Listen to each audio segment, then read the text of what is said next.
Hello friends, welcome back to my channel with Gopinath 48. இன்னைக்கு வந்து நம்ம சேனல் என்ன வீடியோ பார்க்க போகிறோம் அப்படின்னு பார்த்தீங்கன்னா, ஃபஸ்ட் டைம் நம்ம சேனலில் பார்க்குறீங்க அப்படின்னா சப்ஸ்கிரைப் பண்ணிக்கோங்க.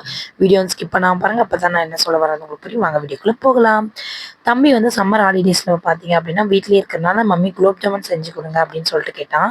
அதனால் நான் வந்து குலோப் ஜாமுன் செஞ்சு தரலாம் அப்படின்னு சொல்லிட்டு குலோப் ஜாமுன் மாவு வந்து வாங்கிட்டு வர சொன்னேன். எப்பயுமே குலோப் ஜாமுன் வாங்கினா buy one get one free. அதுக்கப்புறமா பார்த்தீங்கன்னா நம்ம வந்து நல்ல ஒரு பெரிய பாத்திரம் எடுத்துக்கலாம். அதில் வந்து ஃபஸ்ட்டு வந்து ஒரு பேக்கெட் வந்து கட் பண்ணி கொட்டியாச்சு.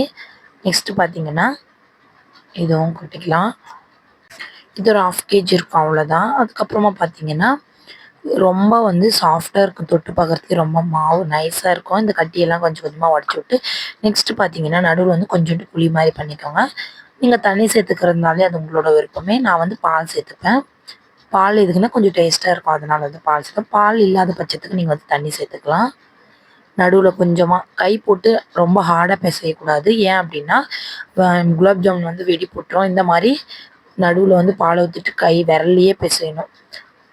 ரொம்ப சாஃப்டாக பிசையணும். அப்போ தான் வந்து குலாப் ஜாமுன் வந்து மாவு ரொம்ப ஹார்டாயிடுச்சு அப்படின்னா கல் மாதிரி கெட்டி ஆகிடும், வெடி புட்டுரும், நல்லா இருக்குது. அப்புறமா பாருங்கள், இந்த அளவுக்கு இந்த பதத்துக்கு வந்து கையில் ஒட்டினா ஒட்டவே கூடாது மாவு. அந்த அளவுக்கு வந்து நம்ம பிசைஞ்சு எடுத்தாச்சு.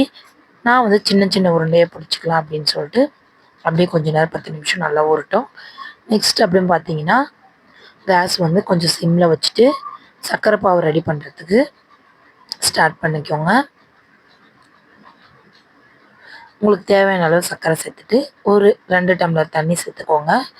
கொஞ்சம் கெட்டியாக இருந்தால் தான் நல்லாயிருக்கும். அந்த ஜீரோ வந்து கெட்டியாக இருந்தால் தான் நல்லாயிருக்கும்.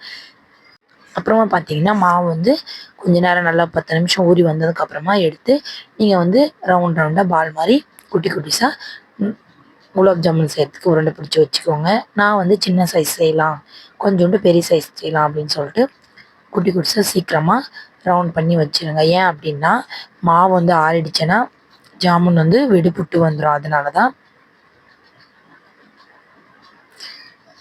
சீக்கிரமாக பிடிச்சி வச்சுட்டு ஆறக்கூடாது மாவு. நெக்ஸ்ட்டு பார்த்தீங்க அப்படின்னா இதில் வந்து கொஞ்சோண்டு ஏலக்காய் தட்டி சேர்த்துக்கோங்க. நல்லா வந்து கரையை விட்டுருங்க, நல்லா கிளறி விட்டு நெக்ஸ்ட்டு பார்த்தீங்கன்னா நான் வந்து பெரிய சைஸ் கொஞ்சமும் சின்ன சைஸ் கொஞ்சமும் எடுத்திருக்கேன். நெக்ஸ்ட்டு பார்த்தீங்கன்னா வானிலை வந்து கொஞ்சோண்டு எண்ணெய் ஊற்றி இது வந்து நல்லா கொதிச்சிட்ருக்கு. இன்னும் நல்லா பாகு வந்து மஞ்சள் கலரில் கொதிச்சு வரணும், அது வரைக்கும் நல்லா கொதிச்சு வரட்டும். நெக்ஸ்ட் பார்த்தீங்க அப்படின்னா நல்லா வந்து கிளறி விட்டுருங்க.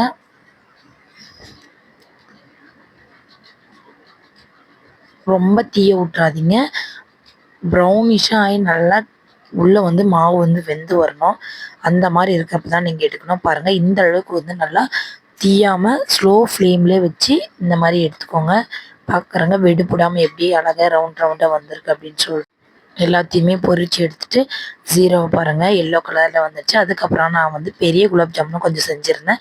இந்த அளவுக்கு வந்து அழகாக வந்துடுச்சு பாருங்கள். குண்டு குண்டு குலாப் ஜாமுன் வந்து ரெடி ஆகிடுச்சு. ஓகே ஃப்ரெண்ட்ஸ், நெக்ஸ்ட் வீடியோவில் பார்க்கலாம். Bye friends.